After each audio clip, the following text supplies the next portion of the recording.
মানে মানুহৰ চিকিৎসা লোৱাৰ কাৰণে এটা সুবিধা আমি পাইছোঁ। ইয়াত 30 জন একেলগে আমি হস্পিটেলাইজ কৰি বিচনা দিব পৰা এটা আমাৰ যিহেতু কেপাচিটি আছে, আমাৰ কেবিনৰ কেপাচিটি আছে, এই ৰাইজৰ কাৰণে খুব এটা সুবিধাজনক হ'ব।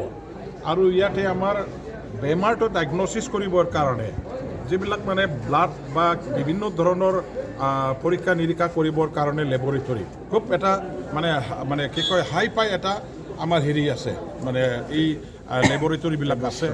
আকৌ ইয়াত আমাৰ ছ'নোগ্ৰাফি মেচিনো আছে, এক্সৰে কৰা হ'ব, এক্সৰে মেচিন খুব উন্নত মানৰ আৰু ছ'নোগ্ৰাফি মেচিন উন্নত মানৰ। গতিকে এইবিলাকৰ কাৰণে আমাৰ চালু কৰিবৰ কাৰণে টেকনিচিয়ানৰ যিটো প্ৰয়োজন আছিলে, এই টেকনিচিয়ানবিলাকেও আজি ইয়াত ইতিমধ্যে চেংচন কৰা হ'ল, তেখেতসকলে যোগদান কৰিছে।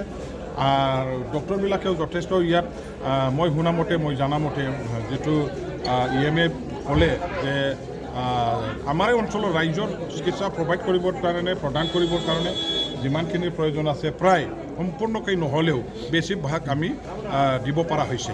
গতিকে এইটো এটা ফুল প্লেজেড ডাঙৰ এটা হস্পিটেল, ৰাইজক সেৱা কৰিব পৰা, ৰাইজক চিকিৎসা প্ৰদান কৰিব পৰা ভিতৰুৱা অঞ্চলৰ ভাল এটা কেন্দ্ৰ হৈ গ'ল।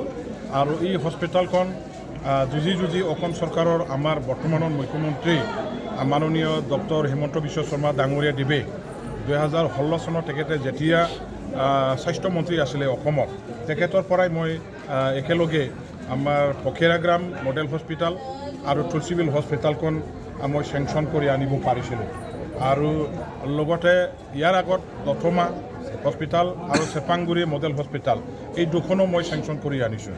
এতিয়া মোৰ 29 নং কোকৰাঝাৰ পশ্চিম সমষ্টিত 4খন মডেল হস্পিটেল একেলগে মানে ৰাইজক সেৱা কৰি আছে, ৰাইজে ট্ৰিটমেণ্ট পাই আছে।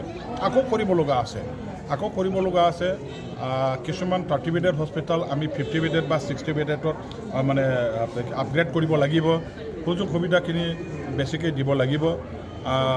এইবিলাক ব্যৱস্থা এতিয়া আমি পৰ্যায়ক্ৰমিক কৰিম।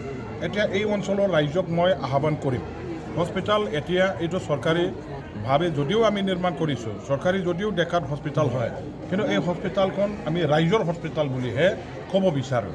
ৰাইজে ইয়াত নিজে নিজৰ জীৱন ৰক্ষাৰ্থে ইয়াত চিকিৎসা ল'বৰ কাৰণে এটা সুবিধা পাইছে। এই হস্পিটেলখনৰ গোটেই সম্পত্তি আমাৰ ৰাইজৰে সম্পত্তি।